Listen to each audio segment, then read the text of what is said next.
Hello.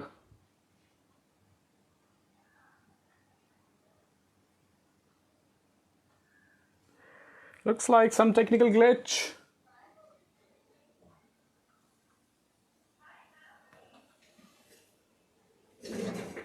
अगर आप लोग तक मेरी आवाज़ पहुंच रही है तो कंफर्म करेंगे।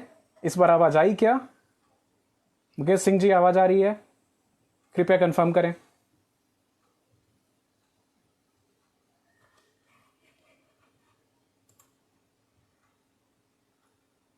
Mukesh ji, good evening, good evening.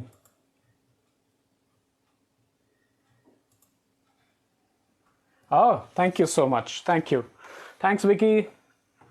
Glad to know that आप लोग मुझे सुन पा रहे हैं। ओके, बढ़िया।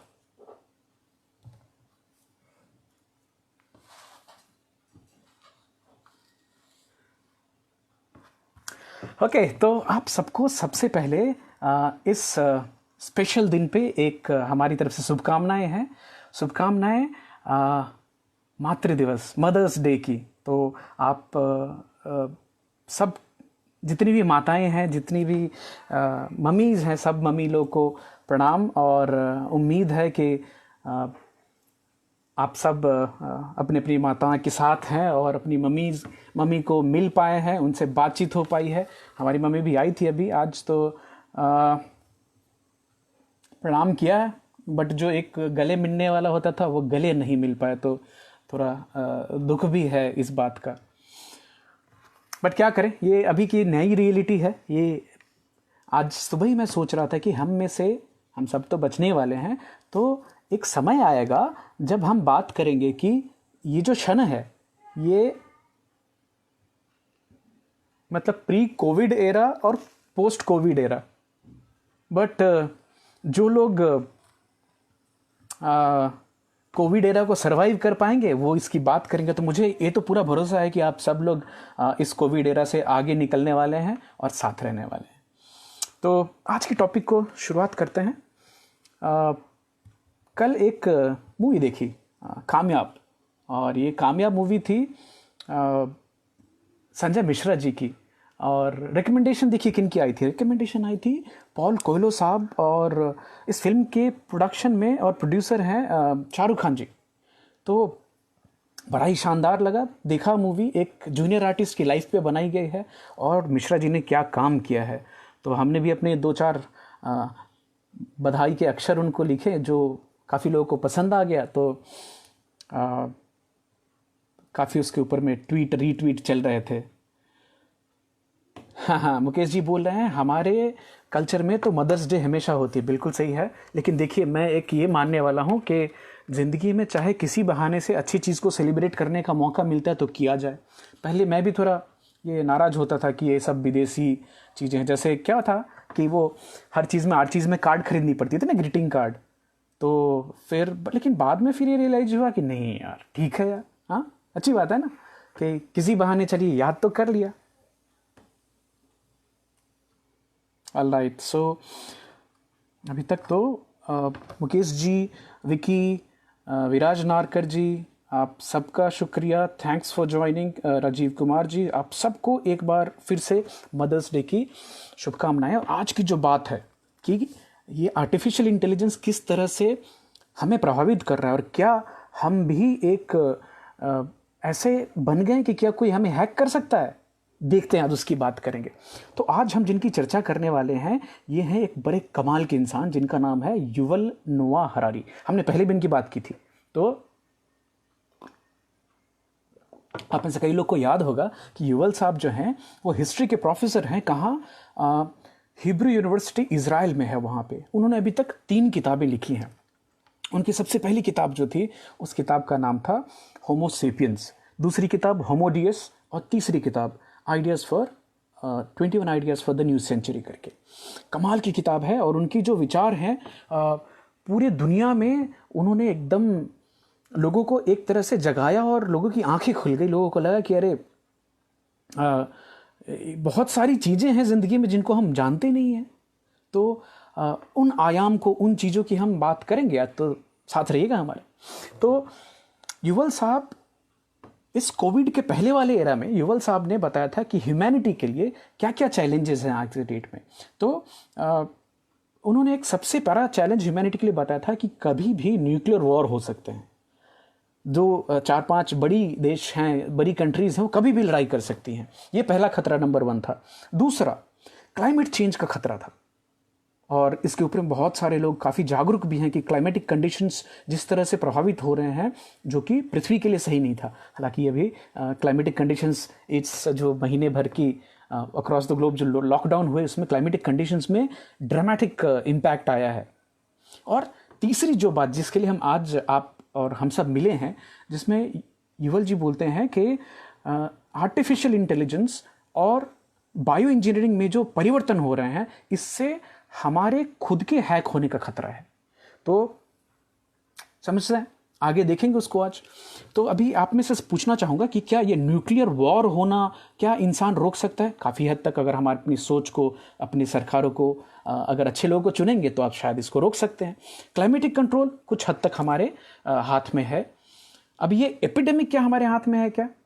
नहीं। तो उन्होंने एपिडेमिक के बारे में भी पहले लिखा था, बट इतनी जल्दी ये आएगा और ये एपिडेमिक में ये दुनिया इस तरह से फंस के रह जाएगी, ये नहीं पता था हमें। तो अभी उनके जो मंतव्य हैं वो और भी ज़्यादा इम्पॉर्टेंट हो गए हैं इस गंभीर समय में, इस समय में कि ह्यूमैनिटी कैसे आगे बढ़ेगी, दुनिया कैसे आगे बढ़ेगी। तो उनकी जो एक सबसे बड़ी युवल जी जो बात करते हैं कि ये जिस तरह से ह्यूमैनिटी बढ़ रही है, जिस तरह से आर्टिफिशियल इंटेलिजेंस बढ़ रही है, टेक्नोलॉजी बढ़ रही है, इंसान के काम की ज़रूरत कम होती जाएगी। और ये जो अभी जो वाक़या हुआ है, अभी जो कोविड-19 सिचुएशन हुई है, इसमें तो बहुत सारे जॉब जो हैं, ऑलरेडी टाइम्स ऑफ इंडिया की एक डेटा आई कि 54% लोग तो अपना इनकम सोर्स खो चुके हैं। 67% people have started reducing there expenditure. तो किस तरह से दुनिया चेंज होगा उसकी थोड़ी झलक हमें शायद मिल सकती है, देखते हैं। तो युवल जी ये भी बोल रहे हैं कि क्या एक अनइक्वल सोसाइटी आगे बनने वाली है, ऐसी सोसाइटी जिसमें कुछ खास लोग के पास ही इंफॉर्मेशन, टेक्नोलॉजी और पैसा रहेगा और बाकी लोग उससे वंचित हो जाएंगे? क्या ऐसा होने वाला है क्या? काफी संभव है। 3 चीजों की बात करते हैं वो युवल साहब, और उन 3 चीजों में सबसे पहले वो बोलते हैं कि ये 3 चीजों की कॉम्बिनेशन खतरनाक हो सकती है मानवता के लिए। और 3 चीजें क्या हैं?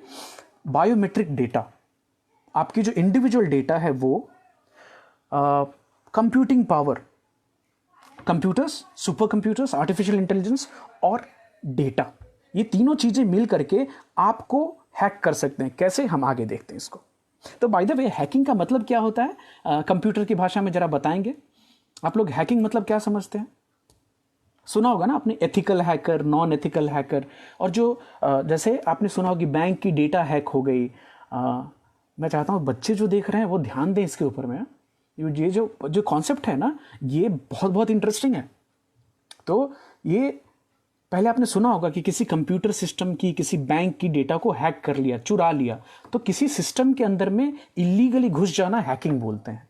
क्या कोई हमारे दिमाग में भी ऐसे ही घुस सकता है क्या? ये सवाल है हम सब। अभी देखिए, आपको चाहे ये पता हो कि ना हो, बहुत सारी कंपनीज हैं, बहुत सारे एजेंसीज हैं जो कि हमारी डेटा को गैदर कर रही हैं, बहुत दिनों से कर रही हैं। कैसे कैसे, आगे देखते हैं। इन एजेंसीज को, इन कंपनीज को मालूम है कि हम कहाँ जाते हैं, हम क्या सर्च करते हैं, हम क्या खरीदते हैं। एक तरह से ये जो कंपनीज हैं, ये कंपनीज आपके बिहेवियर को एनालाइज कर रही हैं, और आपके बिहेवियर कैसे इम्पैक्ट होती है, चेंज होती है, वो भी उनको समझ में आता है। बट इसमें सबसे बड़ा चेंज कब आएगा मालूम है? जब ही ये डेटा, अब ये क्या है? ये बायोमेट्रिक डिवाइस है।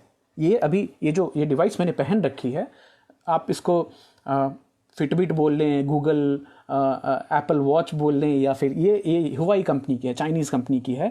ये क्या करती है? ये मेरी ब्लड प्रेशर चेक करती रहती है, हार्ट रेट चेक करती रहती है, ये मेरी SpO2 लेवल चेक करती है कि मेरी बॉडी में ऑक्सीजन का सैचुरेशन कितना है। ये पहले एक मशीन आती थी, डॉक्टर लगा के चेक करते थे।